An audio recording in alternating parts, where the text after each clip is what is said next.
Welcome to the Mrs. R Relevant Daily Draft Podcast, joined by Steve, Taylor, and Owen. Steve's your second podcast with us. Welcome back to the channel. How are things for the New York Jets these days? Questionable as always, but it's a 15-year process, right? It's a 15-year rebuild. We'll get there someday. And Taylor, what's the good word coming out of Broncos camp?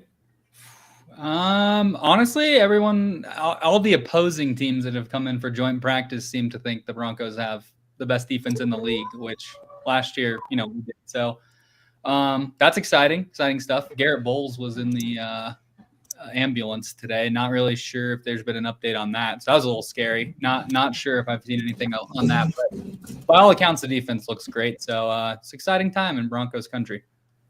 So, Owen, is it better to talk about the cakes that we like or the Buffalo Bills training camp? Not much has changed from Bills training camp. So, we can obviously talk about anything else other than the fact that the Bills are finally getting healthy outside of DeAndre Hopkins missing practice the other day. Yep. So I'm of the opinion that cheesecake is really cake, but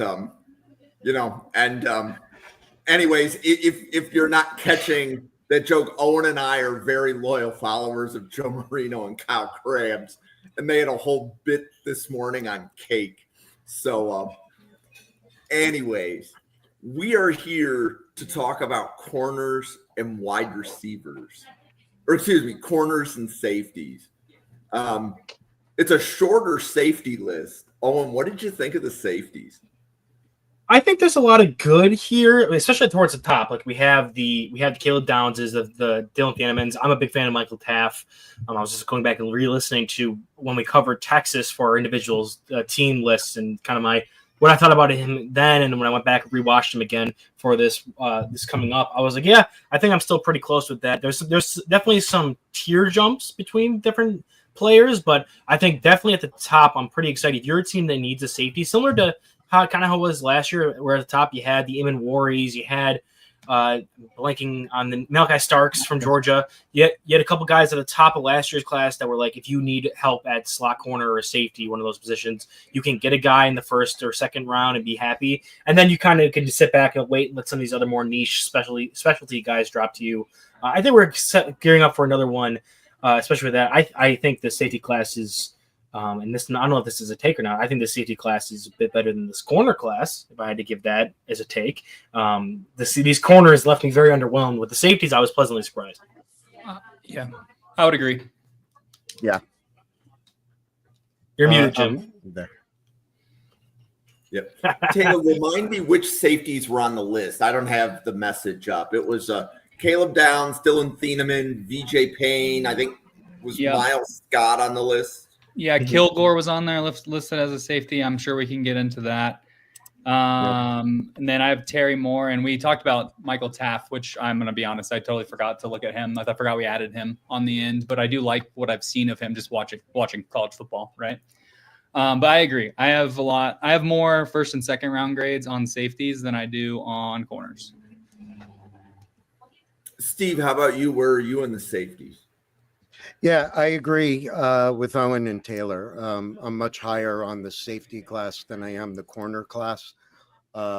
You've got good size profiles. You have a lot of good instincts at the top of the board. We'll get into Dylan and Caleb and Kilgore. I don't want to say the corners are underwhelming because, with every class you have some top end guys, and certainly with we'll talk about McCoy and his recovery, but yeah, I think we'll cover a bunch of the names that I've been looking at, and we'll go from there. Okay, so out of the safeties that are not named Caleb Downs, who stands out? Well, I think the answer, again, I'm a big Taft guy, so I'll definitely throw his name in the ring there. But I think Thieneman has definitely got the early runaway for being safety 2 right now. He's the transfer from Purdue to Oregon, special type of athlete back there. Purdue was just not a good team overall last year, even though they had a bunch of guys that have transferred and now are going to be playing on better teams. I think that was a running joke was a lot of the teams we covered in our solo team coverage podcast. All of them were like, oh, and there's a transfer from Purdue's defense on this team. Like Clemson had Height. There was, I think, Cole Brevard was from Purdue. Thanaman's going to Oregon. And there's also been a lot of stuff coming out of Oregon's camp where the coaches are like, this dude's a psychopath when it comes to preparation and like taking on being a full player for a higher level team, Big Ten, like with the preparation level and the professionalism. So he's got rave reviews as a leader right now, coming in as a transfer. He has super high athleticism scores, especially when you look at some of the film in Purdue and some of the plays he can do. Really good instincts and is always kind of around the ball that way. Now, there are plays where I think he specifically can be a really strong run defender with tackling. Other times, like against Notre Dame, he was kind of just getting bounced off the turf a lot. He had over 20% missed tackle rate, which you definitely want to see that come down. But overall, I think he's the guy that if you're looking for someone, if you miss out on a Caleb Downs in like the top 10, top 15 this year, if you're still looking for a safety that can come in and make big splash plays for you and be a consistent starter, I think Thieneman's the name you're going to look for next. Do you have a round one on Thieneman right now? Oh, this is going to be my new question for you, Jim, when you ask that question. I have a positional value multiplier. So I have a board without the positional value multiplier and one with. If I was going to say like pure film grade, he's on the borderline of first or second, and with the positional value multiplier, because I have safeties valued a little bit lower, I'd say I'd probably see him comfortably go in the top round two. It's where I'd probably draft him off of his Purdue tape. But I could definitely see a pathway for him excelling at Oregon, specifically making his way into the first round, kind of that Malachi Starks range. yeah. So, Steve, between Miles Scott, Terry Moore, and VJ Payne, who are different draft professors have them as my guys, of those three, which one did you like the best? I think for me, it's Payne. I love the size profile. I have probably a late day 2 on him, whereas the others is more of an early day 3. I just love his consistency. You know, he's very versatile. Just going through my notes on all of them. You know, he would fit very well in a split safety role. You know, so again, I do like his versatility. And I love the fact that he's 6'3". Could he add some more muscle to him? Absolutely. I mean, couldn't we all? But, you know, I just love the size profile. So, Taylor, how about you? Between Miles Scott, Terry Moore, VJ Payne, which of those three resonated with you the most? Well, I'm a K-State guy, so obviously VJ Payne is going to be high on my list. I'm really trying to not have a biased scout, but like he's just so like physically gifted, and he hits hard, and he's around the ball, which I do have some gripes on with some of these players that we looked at, like maybe like not being as willing to tackle. But VJ Payne, he's going to hit you no matter what. And I really enjoyed that, watching it as a fan, and then also just like how that's going to translate to the next level. But I think Terry Moore also stands out to me. I actually have a day 2 grade on Terry Moore. And the reason for that is just he's so versatile. Like first off, he completely locked down KC Concepcion, who some of the draft professors have as their wide receiver 1, Bill. And I just thought that was very impressive as a safety to lock down one of the best route runners in the class. And he played 50% of his snaps at free safety, 25% in the box, and 25% at the slot. So he can really move around the defense. And like the biggest thing that I noticed when watching Terry Moore, he might not be the most athletic safety in this class, but he pretty much every play does his 1/11th. He does his job every single play, from what I can tell from the multiple games that I watched. And he's just a good, solid player, and that's why I have a day 2 grade on him, and I like his versatility. And Owen, between Miles Scott, Terry Moore, and VJ Payne, did you like all three, and did any of them stand out more than the others? I liked some aspects of all three of them. I don't think the VJ Payne, specifically the size and the ability to fit the run and come up and play as a split safety, I do like a lot. To give some shine to Miles Scott, because we haven't touched on him just yet, First off, disappointed that he wasn't the brother of Xavier Scott in the same defense at Illinois. It would have been a fun 1-2 combo if they were a pair of brothers in that defensive secondary. But for Miles Scott, he's a guy that he flashes. He played a lot of single high at Illinois, and I think he flashes some athleticism to do that, to get sideline to sideline. But I would prefer him to be more of a split safety, because there's other times where it looks like he's just a step late to get to things, especially in coverage, trying to come over the top. He definitely shows off some of that speed though when he's coming downhill, and he's willing to fit.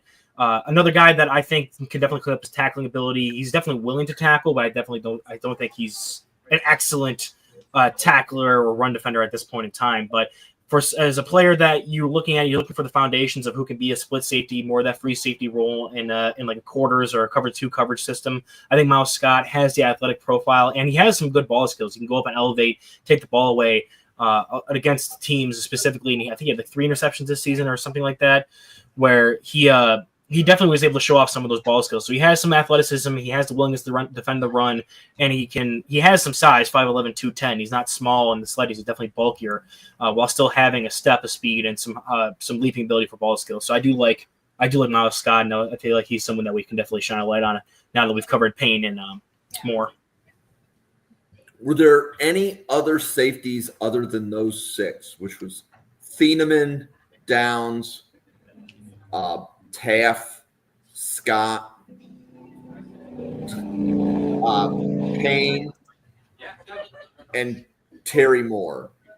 Were there more safeties on that list? I think Kilgore was kind of somewhere in the middle. Yeah, I think we can get into Kilgore. Yeah, I actually like him as a corner a little bit more than a safety. I mean, he mostly played in the slot. So he does have some versatility to move around. I think 74% of his snaps came in the slot this last year. And he's like a big slot receiver. So you could almost play him, down in the box even, I think. But he's a good slot corner. He's going to fit an NFL defense. I'm just not – it's going to have to be like, a team's going to have to value that, right? A bigger slot corner that can kind of move around. Like he's not going to fit every single traditional NFL defense, which is fine. Like in today's game, there's so many different defenses. I mean, obviously the Ravens run that like 4-2-5 kind of with a bunch of safeties and stuff like that. So there's different areas for him to fit. I ended up having around day 2 grade on him. I like a lot of the things about Kilgore. I think, from a size standpoint, I know I talked about this a little bit, but like he is a big guy. 6'1", 213 is what I have listed. It was kind of a roller coaster game that I watched against Clemson, because he was lined up against Antonio Williams a lot. And Antonio Williams, as we know, is just a really, really good route runner. So Kilgore did struggle keeping up with Antonio Williams, but he made a couple nice plays along the way as well. So I like Kilgore as a corner as opposed to a safety, but what do you think, Owen? Yeah, I think he has a position to fill. There's specifically like teams like the Lions, who I thought would be a Malachi Starks target here. The Bills, the Ravens, definitely these teams that run a lot more of that dime linebacker or big nickel. That like these players that can come in and fit the run, and that's part of what you need if you're going to get a guy who is a slot corner and you're going to run that as your base for the most part. And nickel, you want a guy who not only can come and cover, but also is going to be willing to fit the run specifically. You see that with Indy as well, with Kenny Moore. The Bills have that in Taron Johnson. The Ravens just drafted that with Malachi Starks, and they can move Kyle Hamilton to more of a traditional safety role.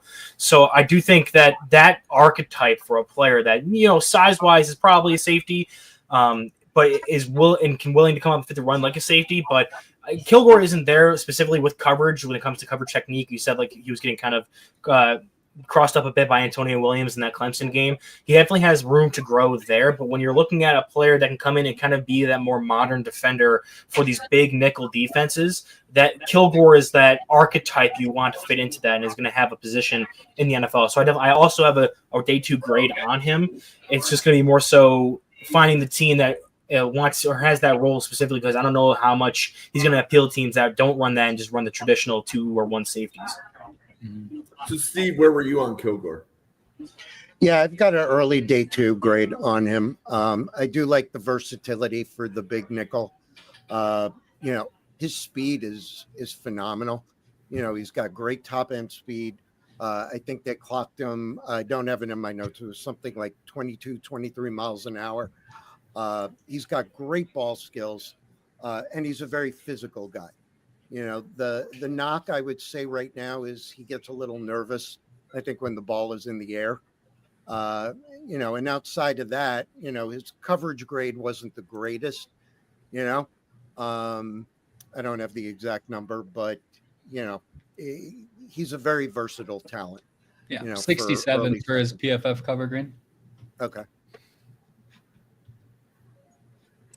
Okay, have we exhausted the safeties? We want to flip to the corners. I know the corners, it was a longer list. Yeah, do Well, we- I have a couple names I can shout out real quick. Don't have to dive too deep on them, especially as like my guy specifically in this class. Rod Moore, injured for Michigan, was a player that I think could be as high as like a second round pick for talent wise. Going back and watching games in 2022 and 2023, he definitely has that level. He can bring it back a bit.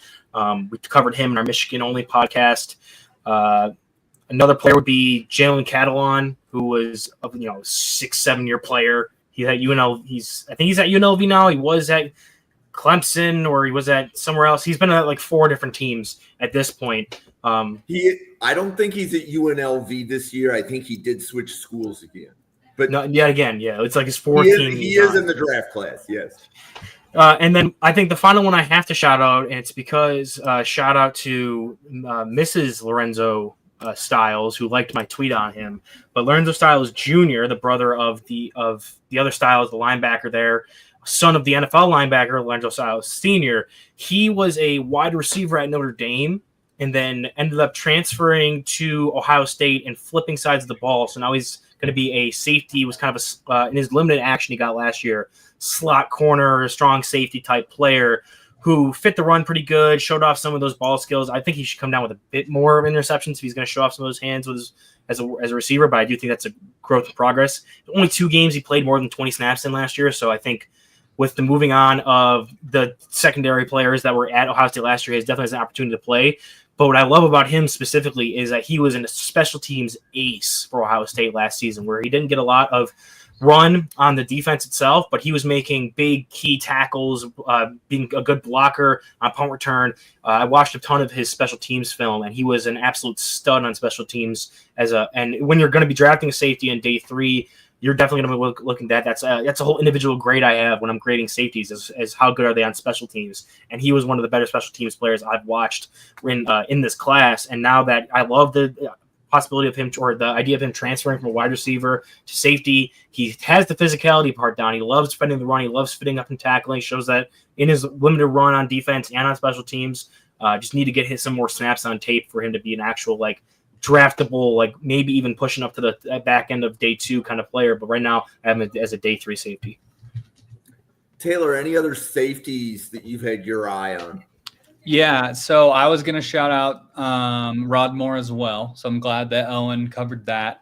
I think a couple guys that I've looked at a little bit, at least just watching other players that I think, could be potential kind of special teams day 3 guys. Another one, Khalil Barnes from Clemson. I like what he can do. He was able to he had a really nice play against Nick Harbor in that South Carolina game where he undercut him for an interception, which I thought was pretty impressive.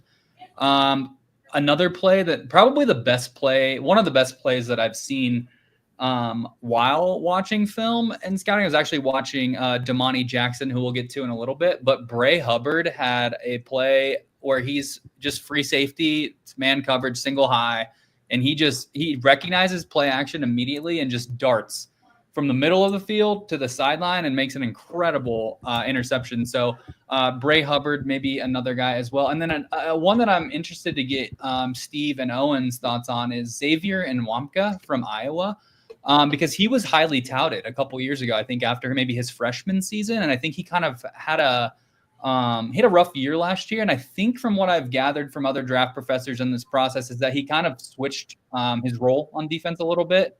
It looks like he's going to be switching back to what he did a little bit in 2023, or that's the hope for this year. So that's another guy that I would maybe have my eyes on.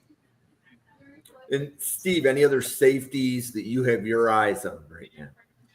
Yeah, he's definitely an older guy, and that's Bud Clark from TCU. Another guy with a good build, at least in height. He's a little thin framed. I mean, he needs more development. in terms of being able to be part of a man scheme. He's really good in zone, and he's just a good ball hawk safety. Right now, I would say, he's a 6-year senior, so, like me approaching Social Security. But, outside of that, I've got my eye on him coming out and seeing what this year holds. I do like the size. I really like him, as I said, in zone. I just want to be able to see more in man. I mean, he was, the defensive MVP in the Fiesta Bowl, sealing with the interception. Yeah, and I think two other names that should be mentioned. Alabama has 2 safeties in this draft class. Keon Sabb, Bray Hubbard should be at least mentioned as safeties that you should have on your watch list. But let's pivot to corners. Steve, what did you think, like, out of all the corners that we had, like, on the list for this podcast, which one did you like the best? So I guess I'll start. There's some guys, and we'll talk about, that weren't on the list. I don't think we have Malik Muhammad on there, and he's one of my favorites. I'm very high on McCoy, as many are. The biggest concern I have with him now is, it's only 7 months removed from the ACL. It's pretty phenomenal, that if he's able to significantly contribute. Probably right now, I call him Baby Terrell is my number one, mostly because I'm not Bill Sparks and I can't pronounce the names as well as him. But Avion Terrell, he's probably my number one right now. But, I love McCoy. I just, love him as a prospect. And, I have him at 6 feet and 191 pounds. When you talk with corners about being out on an island, he's a guy that I think about, right? He's very physical, sometimes a little too much, and of course he did get torched by my Buckeyes in the playoffs, but it is what it is. Nobody is perfect. But Owen, what do you think about McCoy? And so he for me is my corner 2 right now. I love his coverage ability, his fluidity. I'm a bit worried with the injury, sure, because there's definitely going to be something that, like, when I watched him, it was like, oh, he's so explosive, twitchy, able to collapse and catch points.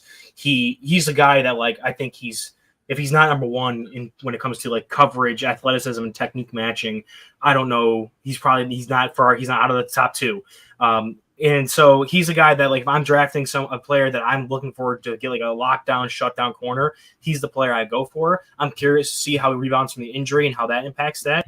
For me, though, I have him, again, without the position multiplier, which puts him into the first round for me, but I have him as a high second-round pick grade because he is physical when it comes to playing against receivers and coverage, but run defense is just not someone that really shows up for me when it comes to that, coming down and filling the outside lane, keeping his lane integrity. And then also he has some of the worst tackling technique I think I've ever seen. He had 7 penalties on the year, 7 flags, and 3 of them were from him coming up and horse collaring or taking such bad angles and attacks to attack and tackle. He drew penalties because of that. So for me, just if he can clean up, if he's going to come back and be a bit slow, come back athletically, but he can still clean up that run defending and tackling technique. He's a player that even if he's not fully healthy come this season, I'm still going to bank on he could maybe return to back what we saw before the injury. But if he can show some of his other things stepping up, he can definitely even grow as a prospect and get a higher grade for me, even if he's not fully healthy or fully back to what he was last year. Taylor, where are you? Yeah, I'll echo Owen a little bit. I think I went into watching like, oh, McCoy is the guy. And then I saw some of those things show up, like the over physicality on some routes at the top of them. I think some of the penalties, some of the tackling was a little bit of a letdown to me. I still have a round 1-2 grade on him. Him and Terrell for me are right there at 1A, 1B from what I looked at. So yeah, I really like both of those guys.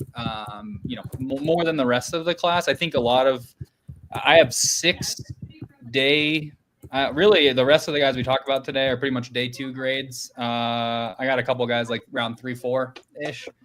But yeah, these are my favorite guys. I'm excited to see McCoy hopefully come back. I would be fine with him resting for the first month or two of the season. Like let him come back over a more natural timeline rather than 7 months. I know he's out there practicing. I think he practiced for the first time like a week ago or a little less than. So yeah, I mean, I'm really excited to see McCoy. I mean, I think to me, movement wise, the way he moves his hips, I think that I put that in an elite tier. Like I just kind of break it down like good, bad, and then like elite. And that was his trait that really of all the corners, I thought he moved the best. Like he moves in and out of his breaks. His hips are really fluid. I like the way he moves. And I think that is like half the battle when looking at corners, right? If you're stiff in your hips or you can't change direction, you're pretty much not going to make it in the NFL. So on that trait alone, I think that gets him into the round 1-2 category, especially if he comes back healthy and has a really, really good year. Okay. So for anybody listening or watching, the corners that we had discussed ahead of the show, Xavier Scott from Illinois, DJ McKinney from Colorado, Domani Jackson from Alabama, Jermod McCoy from Tennessee, Keith Abney from Arizona State, Chandler Rivers from Duke, Christian Gray from Notre Dame.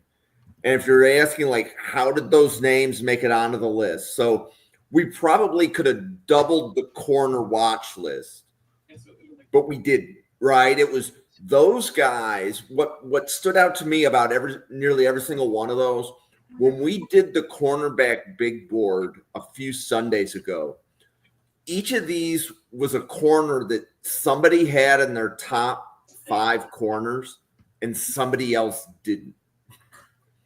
So this wasn't the consistency list other than McCoy, because he was corner 1 for everyone. But nearly everybody else, somebody was high on and somebody was low on. So there's probably some corners that would rate consistently higher than this group. Just like, for example, like Owen, I know that you tend to get like, okay, whatever list Jim gives me, that's what I prep for. There's probably like somebody mentioned Avion Terrell from Indiana, right? He wasn't on the list, but nearly everybody has Terrell higher than at least one of the players that was on the watch list for this show, kind of thing. So, what did you guys think of DJ McKinney from Colorado? He fits into. So I found a lot of there's a lot of times you're watching corners, you can kind of fit them into these archetypes, and a lot of the players today, or in this draft class specifically, fit the kind of cover 3 off man big corner you see in these Dan Quinn Seattle type defenses, and I think McKinney is definitely one of them. Of the guys I would give that attribute to, I think he's probably my favorite of the group. He's graded the highest for me so far. Guy with super long arms, can move. Was the guy opposite Travis Hunter there in Colorado. So he got a lot of the assignments where they're just trying to throw balls at him specifically. So you got to see a lot of him in action when it comes to getting balls targeted at him, trying to have to make plays on the balls, show off ball skills. So he definitely got a lot of work there, and he played really physical, which I did like, and he played it in a legal way. So physical in coverage. Uses his length to be a strong run defender when taking on blocks against wide receivers. He has a quick trigger against things like screens and when he has to fill against the run game. I think he also has a pretty good press technique and able to weaponize his length there. But I do think that even though he got the ball thrown at him a lot, he didn't show off a lot of like really top end ball skills for me, making catches. It's a lot more of a knockdown player than a takeaway player. And I do think that his top end athleticism, whether it's the explosiveness and amount of cuts or long speed, is going to be something that I question going into this season, which is why I also think that's not only does he play with a ton of length, come up and press, but his athletic limitations in the short area, as well as kind of getting that deep speed when he is pressed and having to bump and run with the guy down the field, is what projects him a bit more to that cover 3 or off man, because he's able to get kind of a running start or have an ability to play in that soft zone that then becomes into man coverage once guys commit, and then he can react accordingly. So I do think a guy like McKinney is most well used in that system, and a lot of the attributes he shows is a player that's going to be good when it put into that system specifically. But if you're asking to be like an all-around corner, I don't really love him. as a player like that, so he's a lower end round 2 grade for me. But I do think in a specific system, you're going to find teams that absolutely fall in love with him. But Taylor, how did you feel about McKinney from Colorado? Yeah, no, I think you made a lot of good points. I had that written down as well. I think he like press corner. Like I think he does that pretty well. The one thing that I thought, at least, and I think that makes sense when you talk about a cover 3 or kind of an off man, when he was one-on-one on an island, I thought he really, really struggled. Especially down the field, like back shoulder, like he can almost get 2 on top of the receiver, and then it's wide open for the back shoulder. And I noticed that several times on tape. I thought I was watching one of the games and he was just confused on like a switch route. So there are some things that I think can be cleaned up in his game. And again, playing opposite Travis Hunter, I mean, it's a great point. You're getting so many opportunities opposite of a player like that. So your struggles are going to be elevated, especially when you're, younger in your career. I think he takes another step this year, right? I mean, look who their head coach is, one of the greatest cornerbacks of all time. Like, I can't imagine he's going to regress. But off of his 2024 tape, I have him as a round 3-4 grade. I know you mentioned some stuff about his tackling. I really question his tackling a lot. I didn't think from the games that I watched, I thought he struggled with some of the tackling. But again, I think physical at the line, press corner, he can do that. But I thought he was best in zone. I thought he was able to react and read rather than like match someone man-to-man running up the sidelines. I think that's one of the areas where he struggles. So if he can clean that up, get a little bit better, but I do agree, he wasn't making penalties or anything. It was just like he was giving up catches downfield one-on-one, whether it's back shoulder or, getting beat inside for a slant, whatever that was in man coverage. I thought that's kind of an area I want to see him improve. Just jump in before Steve goes. I wanted to clarify. Yes, I do think his tackling is also, I'm not the biggest fan of it. I think where he excels is when it comes to using his length to attack the run specifically, where it's coming to doing his responsibility. There is definitely a bunch of plays where it's like, okay, you can definitely, especially when you have those longer arms, you should be able to secure some of those things. But yeah, I think that's another area where he can grow. Steve, how did you feel about McKinney from Colorado? Yeah, he actually just stole one thing I was going to bring up. I like his agility, right? And Taylor brought it up before. One of the knocks I have on a bunch of these guys is they're all very stiff in the hips, right? And I don't find that with McKinney. I find him very fluid. Right now, yeah, he's pretty much strictly, your outside press man. Look, he still did rack up 62 tackles, in 2024, which is almost, I think, double from, his first real season. At Oklahoma State before he moved over. But there's certainly room for growth. And let's face it, the spotlight is now on him, with Travis moving on to Jacksonville. There's a guy that I want to bring up. He wasn't on the list, but I think we all are very positive on him. And he's a small guy, and that's Pons, right? I think we highlighted him a little bit. And Taylor, I wanted your take. Small guy, right? 5'9". He definitely plays bigger than he is. I mean, for a 5'9" guy, he's got that elite speed. He certainly held his own against Jeremiah Smith and Emeka Egbuka. What are your thoughts on a guy like D'Angelo Pons out of Indiana? Yeah, so obviously the size is going to be the biggest question mark, right? Like that's what everyone's going to be talking about. But we talked about it on the wide receiver show last week. I mean, the way he absolutely just dogged Denzel Boston like multiple times, and I know it's Owen's wide receiver 1. I believe that's other people's wide receiver 1. Like I know he's definitely up near the top for a lot of people. So just watching that, it's like I love, and I talked about this last week too. I love watching how they compete and how they play against other NFL level competition. Like we know Denzel Boston's going to the NFL, right?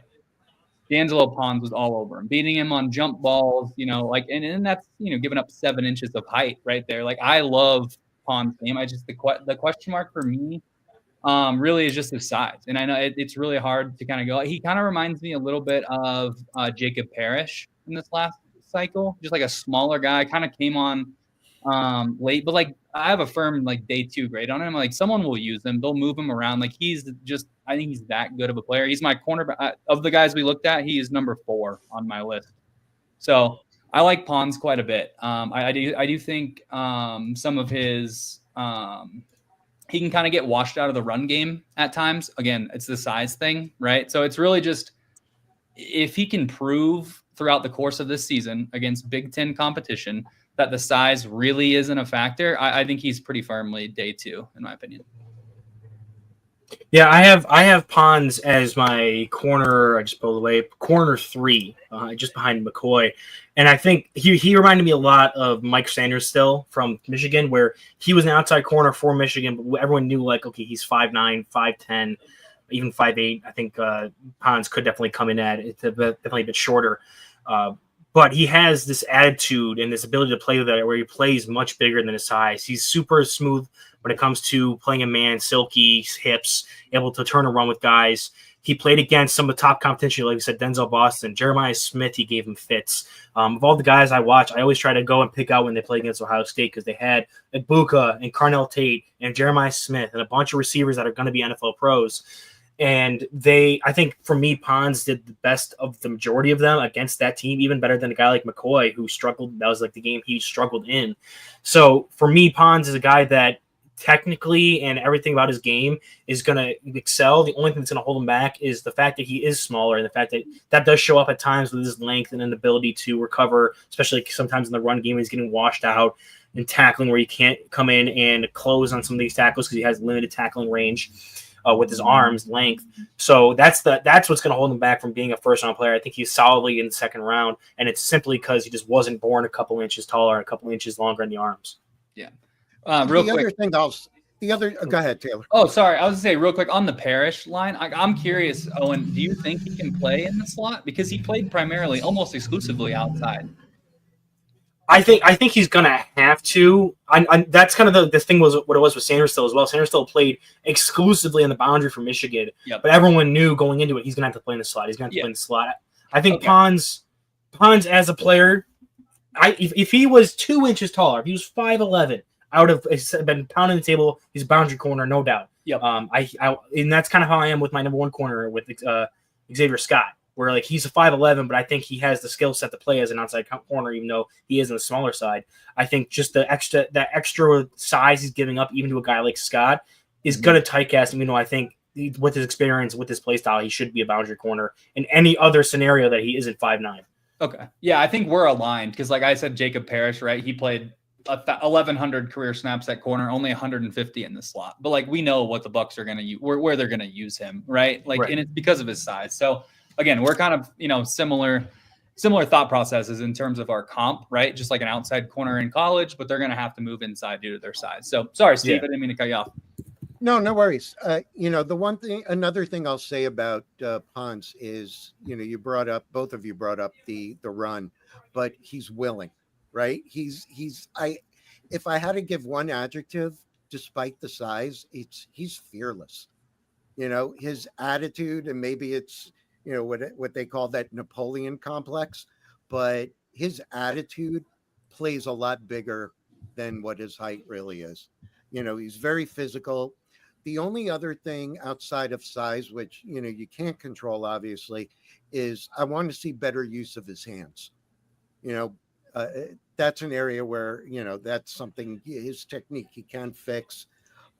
He just needs more correct placement, so that he doesn't get a flag thrown at him or anything like that. But yeah, I think we're all in alignment on him. Yeah, the first sentence I have in my write-up on him in my grading sheet is one word, and it's all caps: feisty. Like he is 5'9", 180, but his attitude is 6'4", 220. Like he plays like a linebacker. He has the mentality of a linebacker, but in the body of a slot corner. Yep. So one player I was curious about was Keith Abney from Arizona State. So when we did the cornerback big boards, I think everybody had Abney as cornerback 2 behind McCoy. But based upon the initial reactions at the beginning when we launched the corners, you guys aren't as high on Abney. So Owen, where are you on Abney? I have him a bit lower. He's definitely a good corner. I'm not going to say that, especially like in that game against Texas. And that's another team where if you're going to look for a team to go and scout corners against, for last year especially, going to watch Texas where they had Matthew Golden and they had freely signed Cleveland Brown, Isaiah Bond, as well as there was another wide receiver we covered who I think is probably like early day 3, late day 2 player in I'm blanking on his name too. Give me a second. DeAndre Moore Jr. Yeah, DeAndre Moore Jr. He was another player. So they had all 3 of those guys last year, and with Quinn Ewers, who ended up being drafted, including Arch in that game, Arch Manning had a little bit of run. They have a passing game that when you're going to try to find a corner, and they have every single type of player that you want to see that corner matched up on. And in that game specifically was where I felt like he did Abney did his best work. For me, I do think I need to see him get his head around a bit more and play the ball a lot. I think he was smooth in his zone, being able to change direction, plant, and drive. But when it came to carrying guys, he carried them well enough.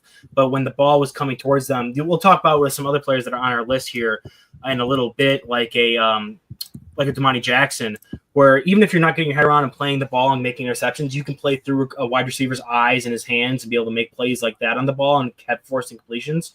For me, Abney needs to improve with that because if not, he's in good placement with his body. But if he's not going to be able to make a play on the ball or know how to react that way, there's going to be a lot of times where he's going to be drawing flags because the receivers are going to come back into his body for the ball, or he's going to be leaving plays on the field that he could be getting takeaways or breakups and allowing receptions that he was in position to not allow. So Taylor, where were you on Abney? So I actually had Abney right behind McKinney. So he was my lowest graded corner that we looked at. And it's more because I really think he should stay to 2027. I think he really played well those last 4 games, but I need to see it like on a full game. I watched the KU game, and I thought the one gripe that I have with him, and I kind of brought this up earlier, talking about the safeties with VJ Payne, but Keith Abney wants no part of tackling. Like he doesn't even attempt to tackle. Like the ball's coming towards him and he just kind of waits and hopes someone else gets him. And that was what I was like he doesn't seem to have like an aggressive mentality in the run game. So I really want to see that improve this season. And I know it will, right? It's just a mindset thing. It's a coaching thing. Like you go in there, you need to tackle. Like you can't expect someone else to make the play, right? Especially if it's coming at you. That's my biggest thing with the corners a lot in this class. I think that some of them, like Pons, like we've talked about, really love tackling. Like you can just tell people that love to play football and love tackling. Pons is one of those guys. Abney, and I'm not questioning his love for football, so I don't want that to be a thing. I just think Abney, there were so many plays that I watched where the run's coming towards him, it gets to the second level, and he's kind of just like hand fighting with the receiver, not really trying to go make a play on the ball. So I thought that to me, that was my biggest issue with him. I really think he should, he might have a great year and he might be able to declare. I think if he were to come out in 2027, I think you're looking at a top 5 corner in the class probably, but he needs to develop. I think it was a great start with those last 4 games.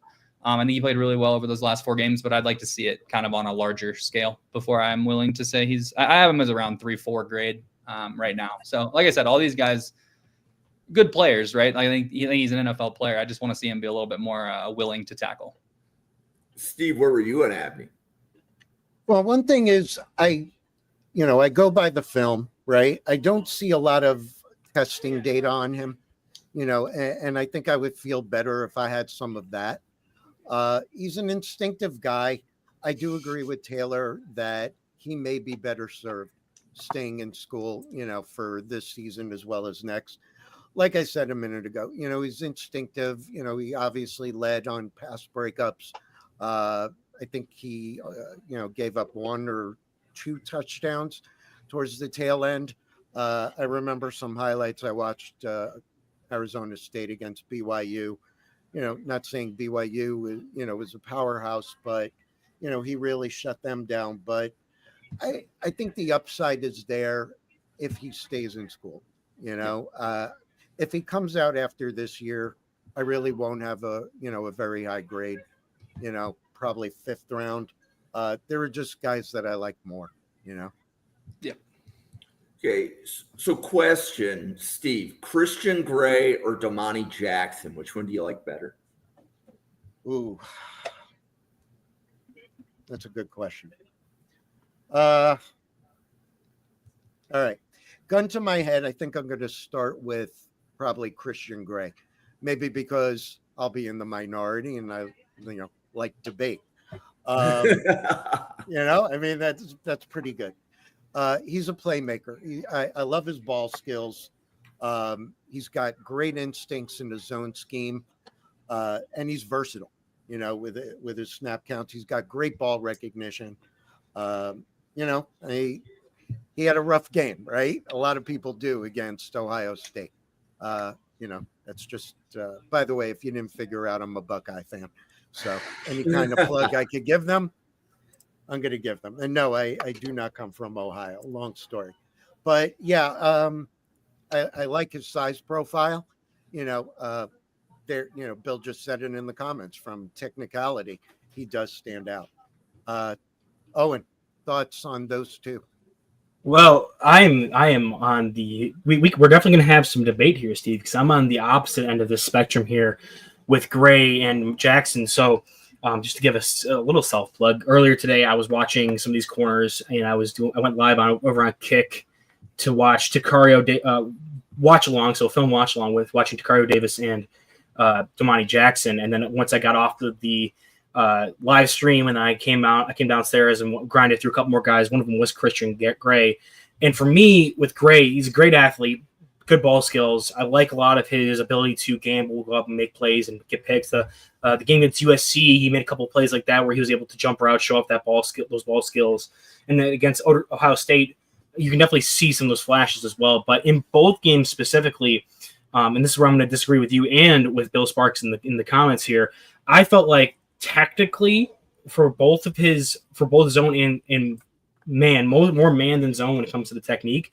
Zone more so was, I think he had lapses with his mental side of it, where he in the USC game he allowed holes in zones, wasn't recovering and getting to the right space, and it happened a bit in the Ohio State game as well. And in the Ohio State game, the man coverage technique was a bit off. I'm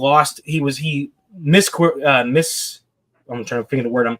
He didn't communicate correctly when Jeremiah Smith went on a orbit motion that allowed him to have a walk-in touchdown. He ended up carrying a different guy across the field in man coverage, thinking he was just going to cross the formation. And then another play at the very end of the game, I think it was Jeremiah Smith again. He was one-on-one man coverage when they were running a blitz. They were down by a touchdown, and they needed to get a stop. And he was off man, took away the inside leverage, and wasn't able to plant and squeeze and attack Jeremiah Smith. Gave him a wide open, 40-yard bomb down the sideline. Didn't really even contest it in the slightest, even though I know he has some of the ability to run with a guy like Smith, even though I think Smith is a bit more of a rare athlete than a guy like Gray is. So there was a lot of plays where I'm watching it okay, he needs to definitely cook a bit more as a corner when it comes to being more consistent with his technique, harnessing some of his plays. And he is a little bit aggressive, even in zone when he is playing correctly. There are times when he can bite in some double moves and allow over the top separation. So I do think that, Makai Lemon, as Sam says in the comments here, Makai Lemon ate Christian Gray's lunch in the USC game. So those games specifically I watched, he had good grades for the USC one where he had a giant pick six, and terrible grades in the Ohio State one where he got ate up by all three of those guys. But consistently, I think across both games, he showed some of the same mental lapses or technical lapses that I didn't really love. So for me, of the guys we watched in this list, and of the guys I've watched so far, which is 10 corners, he is my 10th graded corner. Wow. Okay. Well, I will be the Bill Sparks savior. I have him as my cornerback 3. I thought there was, I know he gave up 130 of his, Well, he gave up 583 yards, and I think 130 of them were in the USC game, and 126 of them were in the Ohio State game. So going against pretty elite competition, there were some question marks. But again, the ball skills on that pick six he had in the USC game was an absolute roller coaster. He was getting PI on Makai Lemon I have written down, but also he went toe-to-toe with Deuce Robinson all game, who's 6 inches taller than him. So it's I like I like the physicality. I like I like his ability to just kind of be a willing tackler. I thought he was a willing tackler, which I think is more than you can say about some of the prospects. So, but his biggest thing to me is when he's in man coverage, he reaches a lot, and that gets him beat when he reaches. But when he doesn't reach, I'm with Bill. Like when he doesn't reach in man coverage, I think he's so technically sound. Like it's really, really good to watch. When he's not reaching, when he starts grabbing and stuff, you can get, like, he had 2 penalties in that game against USC. He gave up 8 catches in that game, but he also had the pick 6, 2 pass breakups. So like that was a real, I'm telling, that game was such a roller coaster to watch for Christian Gray. The one thing I will say, buy your Leonard Moore stock now. If you haven't already, that dude is a menace, but that's 2027. So, but Leonard Moore, man, that dude is awesome. But yeah, so Christian Gray, I have him in that same tier. Like, to me, like I said, I have 8 guys with a day 2 or early day 3 grade. They're all going to shift around based on what happens this season. But I'm kind of excited to see Christian Gray because I wonder, and I don't know what you guys think about this, Steve or Owen or Jim, maybe even if you know, I wonder if he becomes kind of the second corner at Notre Dame rather than being on the number 1 receiver. Like, let Leonard Moore handle, the Jeremiah Smiths of the world. And does that open some things up for Christian Gray, right? He doesn't have to go against the Jeremiah Smiths, McKylum, the top tier talent at the receiver position. He maybe gets the wide receiver too. And I think that's, like, he's not a number 1 corner in the NFL, in my opinion, anyway. So I think maybe that will help open him up, and that can kind of solidify his day 2, early day 3 draft stock.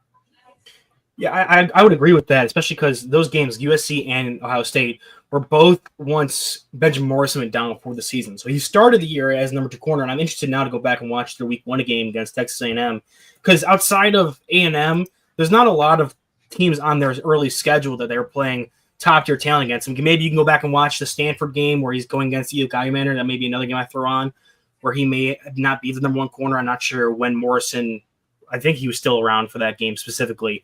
But once Morrison was gone and he had to slide into that number 1 corner role is when he started kind of facing some of these more issues where he was more heavily relied upon to go against these top guys. So I'm interested to go back and watch the A&M and the Stanford game for him. Those were just games I wanted to throw on specifically because that's where I think those proves solidified for me that he isn't a number 1 corner, because you go into those games down against the top end NFL talent he's going to be facing. You get the best sense of where he is compared to NFL talent right now, and as a number 1 cornerback this season. So I think they may be best off moving him to corner 2, and then seeing how that rides for a full season, and hopefully having no more injuries in the top end of that room to allow him to then be a high end number 2 college corner. Yeah, I do want to. Before we wrap it up, because I know we're getting close, like I said before, I was just looking for debate, but it's not to say that I don't like Damani Jackson. First of all, I think he's amazing with special teams. He's going to add tremendous value to whatever team drafts him there. You can't teach speed, right? Somebody said it. And I probably owe them a quarter now because I just used it. But there are a lot of things I do like. He's got to work on. Right now, I think he's more geared to the press than the zone. And I think he will develop, especially at a school like Alabama when you're facing that SEC competition. So I wanted to be clear. It's not that I don't like him. It was just for the sake of the debate. Yeah, I think for Damani Jackson too, I think one thing, like, his athleticism is really going to stand out. I mean, he tied the state record in high school in the 100-meter dash. Like, I think he's gonna test well. So that's gonna help him. But I do think it's more of a projection at this point. If you were to project him as kind of like cornerback 2 or 3. So I guess I know we're kind of wrapping up, but I do have a question for the group. How many number 1 corners are there in this class? Because I think it's just, me personally, I think in terms of like number 1 outside corner, and again, it's barring his injury recovery, but I think it's McCoy for me personally. I think Terrell maybe is in that range, but all these guys we've talked about, Gray, Pons, I mean, we'll get Rivers. I know Owen's high on Xavier Scott, so maybe I'll let him answer this question first. But like a lot of these guys seem like they're going to play on the NFL team, but they're not going to be shutting down many number one corners, I guess. Well, and that was actually something that EJ went through the watch list to prep for the cornerback big board. And EJ said, you're going to be able to find starting corners in this class. You're just not going to find your CB1. So EJ thought that there was more than enough corners to go on day 2. There's just not a lot that are going to go high in round 1. That was his take. And actually, like Sam is showing some of that here. So round 3 grades are better. So he has 9, which that 9 is a low number because I think on average, like 12 go in the top 100. There's 2 guys that were on the list, and I don't know that we've covered them a lot. And that was Chandler Rivers from Duke and Xavier Scott from Illinois. So, Taylor, what did you think of Chandler Rivers? I have Rivers as my 5th corner. I like Chandler Rivers. I thought he was I thought he played really fast, which, I don't know from a testing standpoint how he's going to test, but to me, when a player plays fast and not knowing how they're going to test, to me, it tells me that he's mentally, like, he knows what he's doing. He knows what his assignment is, and he's quick to react to do that. He played good man coverage on Concepcion down in the red zone. He also, he kind of locked down Concepcion for that game. And again, I think he should test well. I think he's pretty disciplined, especially in zone coverage. I thought he was great. The hands aren't there. He did drop an interception in that game that I was watching. But I like Chandler Rivers. I think he is another day 2 grade for me. Just another guy that you could easily see moving up the board.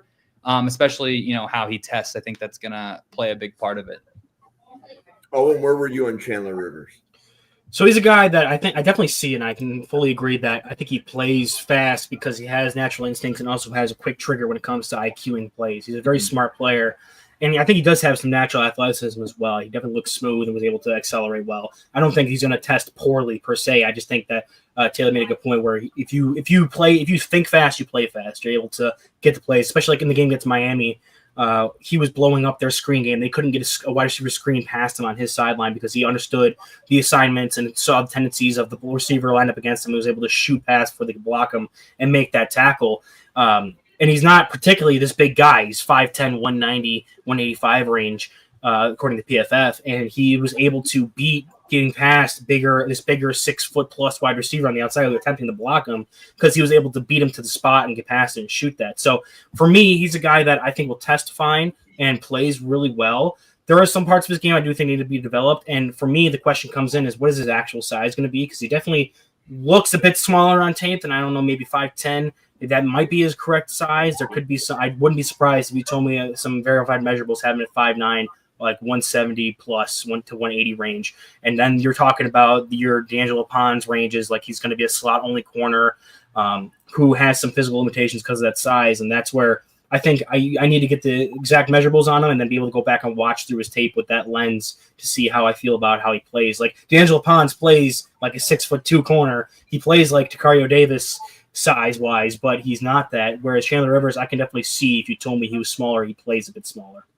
Yeah, I would agree. I think the one thing about Chandler Rivers compared to like Pons, for example, or I can't remember who else we were talking about, where they're almost playing exclusively outside. He does have 15% of his snaps in the slot. So he has a little bit of slot experience, which is nice. And if he does not measure necessarily, 5'10", 185, if he's a little bit smaller than that, then I think, you got to talk about playing slot in the NFL, just like we've talked about with some of the other guys. But I did just want to add that because he has a little bit more slot experience than a Pons, for example. Steve, I don't necessarily look at this as a bad thing, but sometimes he's a bit of a risk taker, and that could work against you. He's a great open field tackler, so that works in his favor. But, I think we're going to get to these, NFL front offices, these draft meetings, and you're going to have a special teams coordinator in there pounding the table for him. because he's been good as a gunner, blocking punts, and there's a spot for him. There's definitely a spot for him, but closing burst is really good. I like him better in zone. I think he's pretty damn good in zone for right now. So we'll see. But yeah, if I'm a special teams coordinator, he's a guy I'm watching this season. And, if I'm given one pick, that may be one of my guys. Okay. So do we want to kind of go around real quick and start dropping names of other corners that you've watched and liked? I know, Owen, you've probably got a couple that we're not on the watch list for the show, but go for it. I was going to say, we got to talk about Owen's CB1. We haven't even talked about him yet. So the Miles Scott disrespect is, or not Miles Scott, it's the other Scott, Xavier Scott. Okay, Wrong Scott, Illinois player. But yeah, Xavier Scott disrespect. Shout out, I think it was either EJ or I can't remember who it was that mentioned his name on the sleepers. It was Hank. It was Hank that mentioned him. Yeah, Hank dropped his name as his number one overall player on a podcast, and I was like, well, now I was watching someone else, and I'm like, God damn it, now I have to stop what I'm doing and watch this corner because Hank has him as his number one overall player. I'm not there with him, but he is my CB1, and now I've picked a fight with Steve and Bill Sparks over Christian Gray. Now I'm going to pick a fight with Sam Teets after he agreed with me on Gray because he doesn't have him in his day 3 or better grades, and I have him as CB1 there. For me, Xavier Scott, he's one of those players. And the answer to the question was kind of brought up earlier by Taylor about how many number one lockdown corners there are. And with Scott, I think it's scheme dependent or team dependent for Scott specifically because he's another player, kind of like what we just talked about with Rivers, where I think even more so, I think Rivers does have some sneaky athleticism that you're going to be able to find when he tests. With Scott, he definitely plays really fast because he's so mentally sharp and knows where to be, that he's always putting himself in position to make big plays on run defense. He's one of the best run defending corners in this class, really good with the tackling. He attacks the ball, has some good takeaways. The game against Kansas is absolutely insane, which I think we've said that before about 4 different corners on this podcast. They absolutely showed out against Kansas specifically. But he had 2 or 3 picks against Kansas, was lighting dudes up, carried a motion across the formation, and was able to make a tackle behind the line of scrimmage on the other side of the formation on a jet sweep. He just plays fast because he's so mentally sharp there.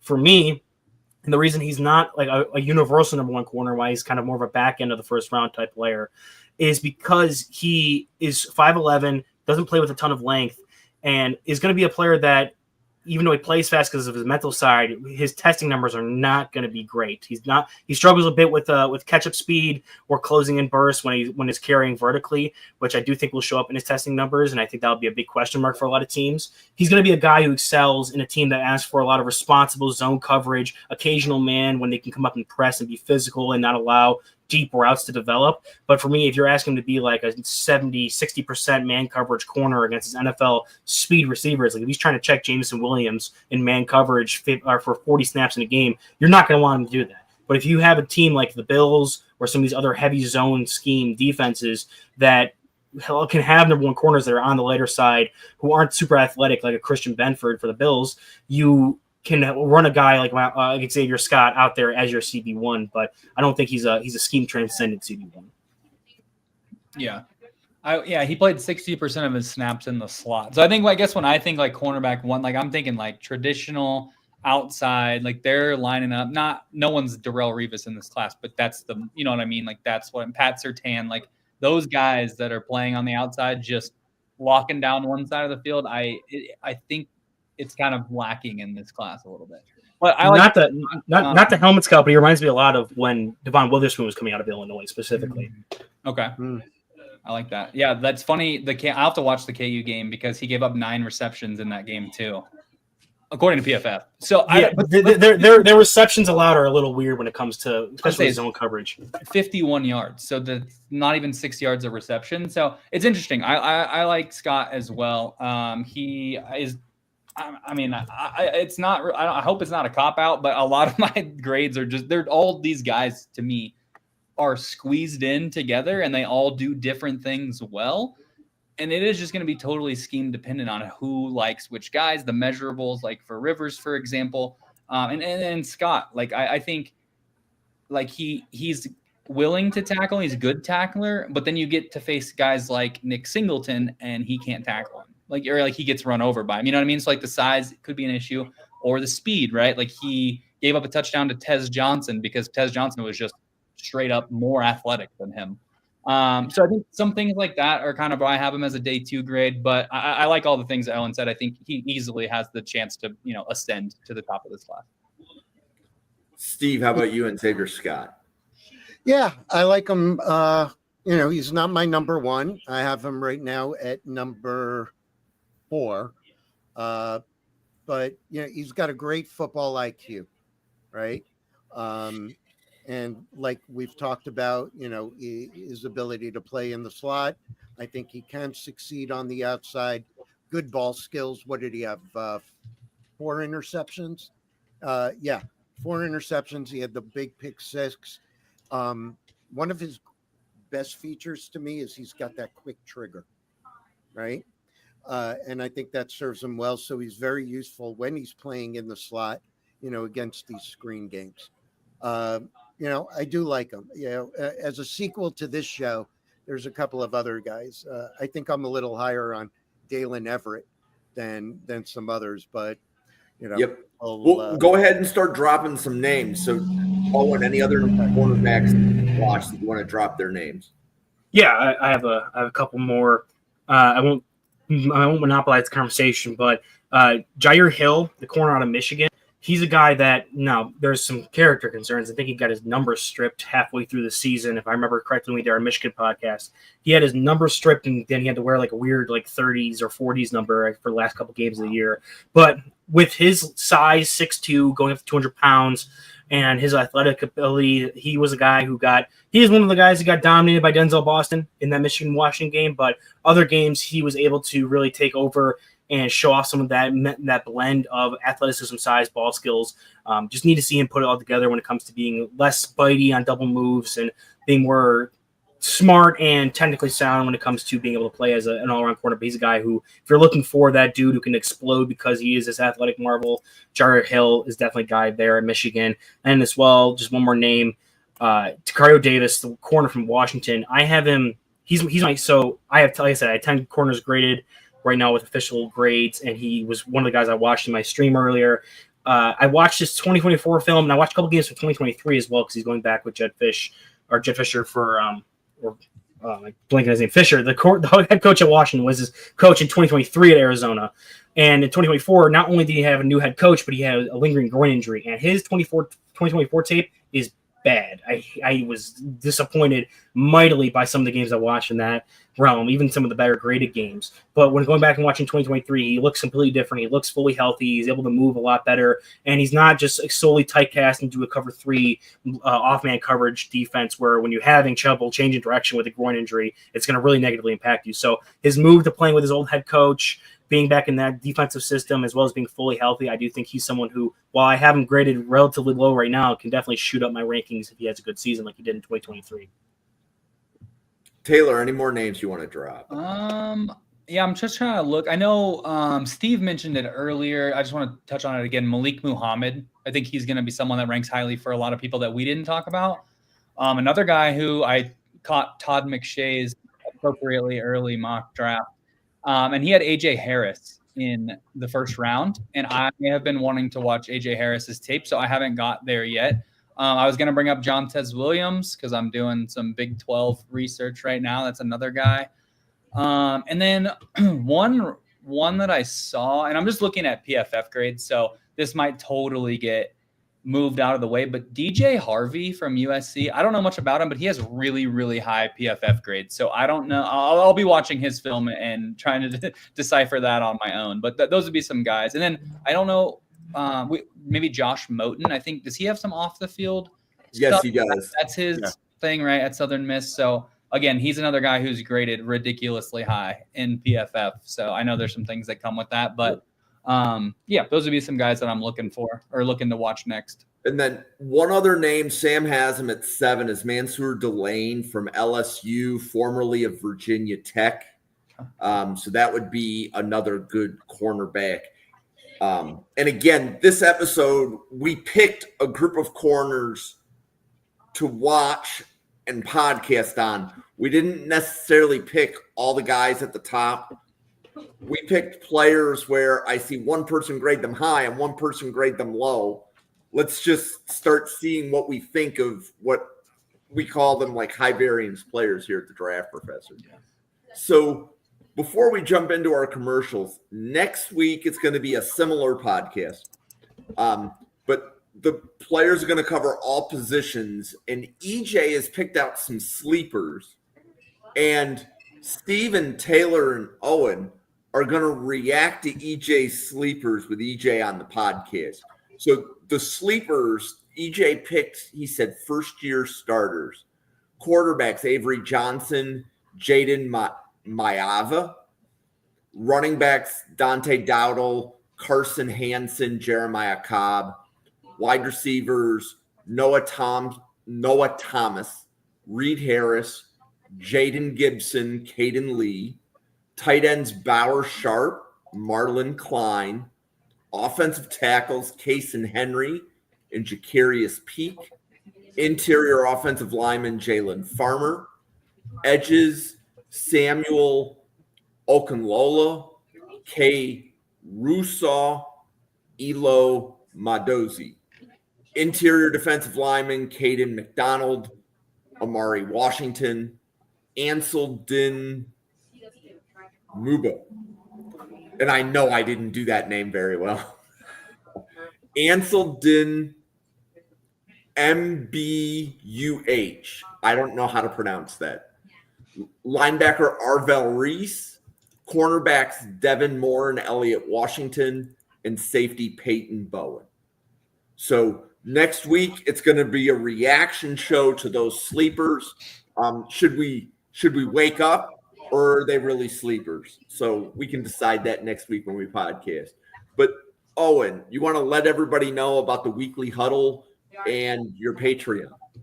Yeah, so I have a YouTube channel over at the Weekly Huddle where this is actually being simulcast live right now.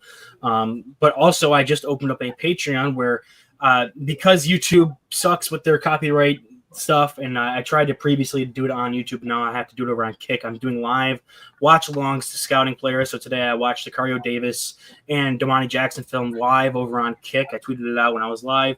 And if you want to catch the reruns on the VODs over there, or just get access to my big boards and all the other player profiles I have in my Google Sheets and my Google Docs, you can go over to my Patreon, Weekly Huddle on Patreon, and then get into the $5 tier there to get access to all those videos, as well as the write-ups as far as I do for as long as this draft cycle goes on.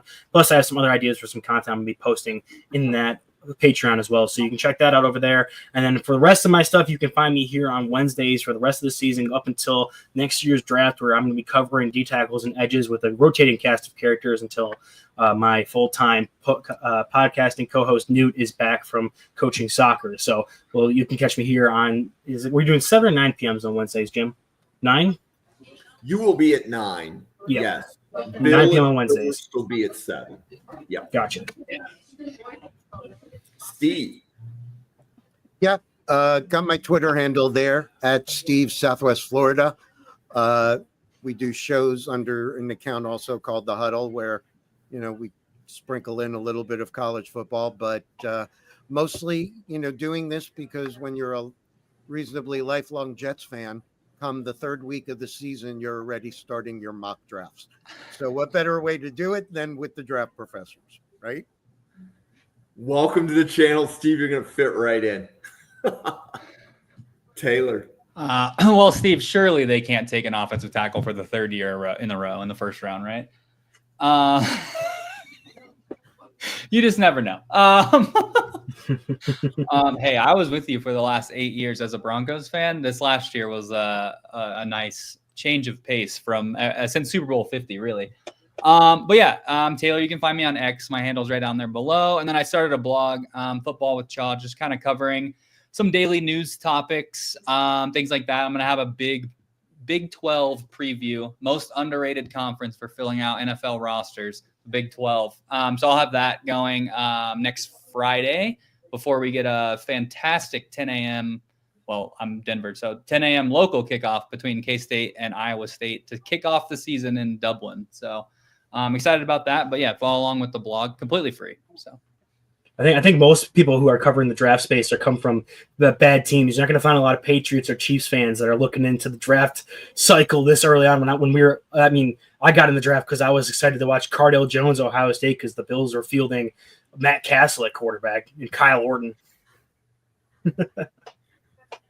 Yeah, you can follow Draft Professor at NFL Draft Fanatic, no I in Fanatic. It's the same on X as it is on YouTube. We do draft shows every day.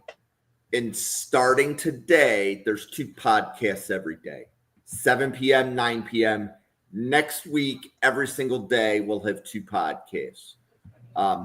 Specifically next week, I do want to point out, so Sam Teets here in the chat. Sam, thanks for stopping by.